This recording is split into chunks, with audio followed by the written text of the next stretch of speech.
Et salut à tous et bienvenue dans ce tutoriel dédié à Unity 3D, la version 2018, dernière version sortie en date. Si vous suivez cette vidéo, c'est que certainement vous avez envie de créer des jeux, vous avez cette envie, des idées, mais vous ne savez pas forcément comment les concrétiser. Eh bien cette chaîne est là pour ça.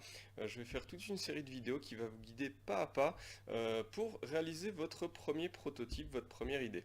Alors, par quoi commencer? Évidemment, ça semble logique, il faut installer le moteur Unity 3D. Alors, où est-ce que ça se passe? Ben, tout simplement, dans Google, vous tapez Unity 3D et vous prenez le tout premier résultat. Vous allez tomber sur la page officielle de Unity et vous allez ici sur télécharger Unity. Voilà, en haut à droite.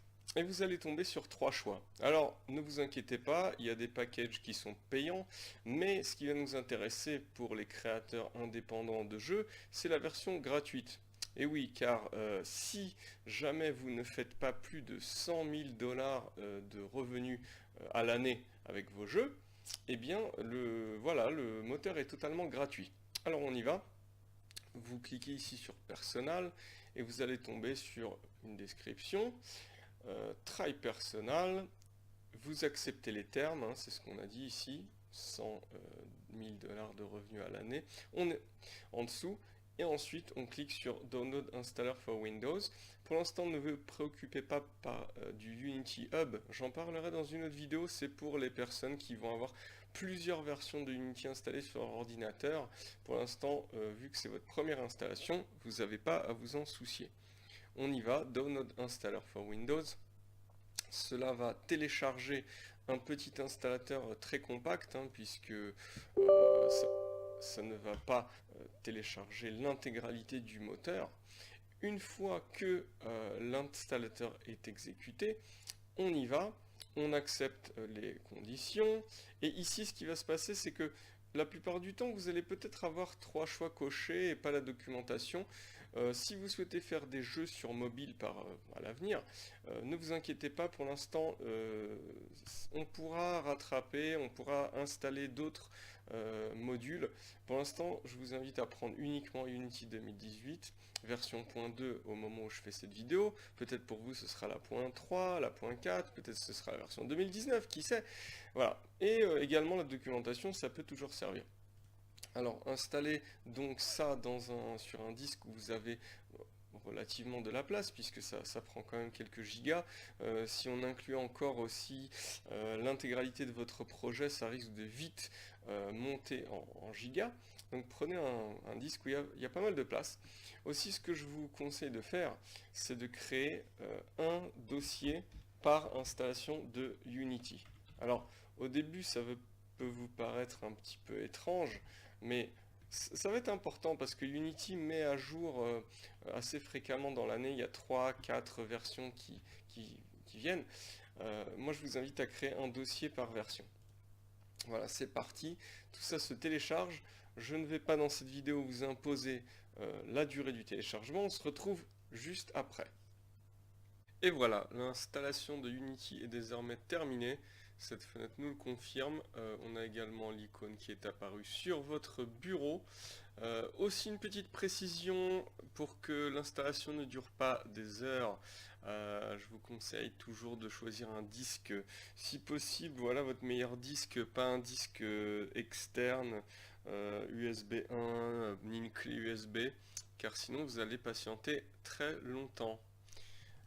On peut double-cliquer, on a le petit écran traditionnel qui se lance. La première fois que vous arrivez sur cet écran, vous allez voir ce formulaire de logging. Alors vous n'êtes pas obligé de vous loguer, vous pouvez appuyer sur Skip. Comme vous voyez, il est grisé, mais on peut quand même appuyer. Il faut savoir que ce n'est pas du tout obligatoire. Vous pouvez vous créer un compte ici, voilà, en cliquant ici, ou alors vous pouvez utiliser Facebook ou Google. Simplement, au début, vous n'avez pas besoin de ça, mais très vite, si vous voulez par exemple télécharger des assets, donc vraiment des modèles 3D ou des scripts créés par d'autres personnes pour vous accélérer votre travail, pour vous faciliter la tâche dans la création de votre jeu, c'est indispensable de créer un compte. Donc je vous conseille à la première connexion, je vous conseille de créer un compte quoi qu'il arrive. Pour cette vidéo, je vais appuyer sur Skip. L'écran suivant, c'est la liste des projets existants. Donc voilà, moi j'ai déjà des projets ici. Maintenant, votre liste, si vous débutez, va être vide. Donc à partir de ce moment-là, vous appuyez sur New et vous donnez un nom à votre projet, projet test par exemple. Ici, nous allons nous mettre dans, voilà, vous choisissez un endroit, hop, projet test. Et ensuite, on vous demande est-ce que ce sera un projet 3D ou 2D. Très honnêtement, à ce stade-là, vous pouvez laisser 3D. Encore une fois, ça ne va pas bloquer ou ouvrir plus d'options, car il sera totalement possible ensuite de modifier ce choix, de faire machine arrière ou de passer de 2D à 3D ou de 3D à 2D. Voilà. Add Asset Package. Eh bien écoutez, ici, il y a tout un tas de possibilités. Ce sont les packages que vous aurez téléchargés. Au début, vous n'en avez pas, ou vous avez peut-être les packages de base. Pour l'instant, ne vous en souciez pas et vous faites tout simplement Create Project. Cette fenêtre, elle est classique, hein. À chaque fois que vous allez faire une nouvelle installation de Unity, vous allez avoir votre Firewall Windows probablement qui va râler un coup. Vous autorisez l'accès. Ensuite, il y a un petit chargement, un petit décompression de package. Et une fois ce chargement terminé, on va enfin arriver dans le vif du sujet, puisque l'interface de Unity dans toute sa splendeur va apparaître et on va être parti pour pouvoir créer notre premier jeu. Voilà, le chargement se termine et enfin on va avoir l'interface qui s'ouvre. Alors évidemment, ça dépend de la puissance de votre ordinateur, du disque sur lequel vous avez installé Unity. Et voilà, c'est l'interface s'est ouverte. Alors chez moi, ça s'est ouvert de cette manière.